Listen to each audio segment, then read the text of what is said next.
ہم سب یہ بیان کیا جاتا ہے جو شق القمر کا واقعہ ہے، اور قرآن مجید نے اس کو بطور ایک ریفرنس کے بیان بھی کیا، تو یہ جو واقعہ ہے یہ کیا محض عرب کے لوگوں نے مشاہدہ کیا یا یہ پوری دنیا کو دکھایا گیا؟ اس کی نوعیت کیا تھی؟ اور آج کے دور میں ہم اس واقعے کو کوئی سائنٹیفکلی کوئی ریفرنس بنا کے قرآن کی حقانیت کا ثبوت دے سکتے ہیں؟ دکھایا گیا، یہ تو زیر بحث ہی نہیں ہے، ایک واقعہ ہوا۔ جی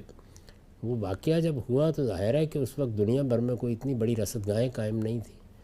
ہر جگہ کے اوپر لوگ آسمان پر نگاہیں رکھ کے بیٹھے ہوئے نہیں تھے، رات کے ایک حصے میں ہوا اور ہر جگہ رات بھی نہیں تھی، تو اس وجہ سے عرب کے لوگوں نے اس کو دیکھا، ان کے سامنے آیا، اور رسالت میں آپ صلی اللہ علیہ وسلم نے اس کی طرف اشارہ بھی کیا کہ اس کو دیکھو، تم لوگ بحث کرتے ہو کہ یہ زمین، آسمان، چاند، سورج، ستارے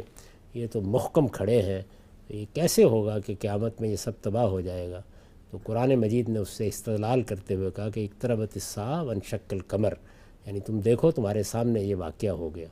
اب اس کی صحیح نوعیت کیا تھی، وہ کس طرح ہوا واقعہ؟ کیا محض یہ ہوا کہ ایک طرح کا انفجار ہوا اور پھر اس کے بعد دونوں ٹکڑے مل گئے، یا جس طرح کے روایتوں میں کچھ تفصیلات آتی ہیں، یہ معلوم ہوا کہ جیسے ایک پہاڑ کے دوسری جانب ایک ٹکڑا نظر آیا ہے، دوسرا دوسری جانب نظر آیا ہے، تو یہ ساری چیزیں زمین میں بھی ہوتی رہتی ہیں۔ تو میرا احساس یہ ہے کہ بیان کرنے والوں نے اس کی تفصیلات میں کوئی مبالغہ کیا ہو تو الگ چیز ہے، ورنہ اتنا واقعہ کہ ایک انشقاق کی نوعیت ہوئی زمین پر ہو جاتی ہے بعض اوقات، اور اس موقع پر وہ دیکھی گئی، قرآن نے اس سے استدلال کیا۔ چنانچہ بعض پرانی تاریخوں میں مالابار وغیرہ میں ذکر بھی آتا ہے اس کا۔ اچھا، مالابار کے راجہ نے اپنے تجربات بیان کرتے ہوئے یہ لکھا ہے کہ وہاں پر بھی لوگوں نے اس طرح کا نظارہ کیا۔ ہو سکتا ہے کہ اور جگہوں پر بھی کوئی ایسی بات ہوئی ہو لیکن ریکارڈ میں نہ آئی ہو، تو عرب کے لوگوں نے اس کو دیکھا، اور دیکھنے میں بھی یہ ہوتا ہے کہ آسمان پر ہم ہر وقت نگاہیں نہیں ڈال کے بیٹھے ہوتے،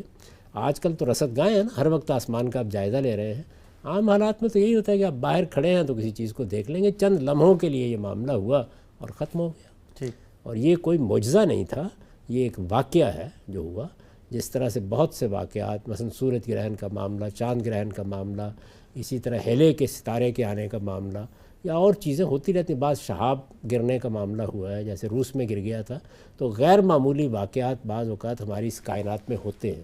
زمین میں بھی ایسے ہوتا ہے، عام حالات میں تو کھڑی ہے، شدید زلزلہ آ جاتا ہے، زمین پھٹ جاتی ہے، بڑا انفجار ہو جاتا ہے، تو اس طرح کی چیزیں ہوتی رہتی ہیں۔ اس طرح کا ایک معاملہ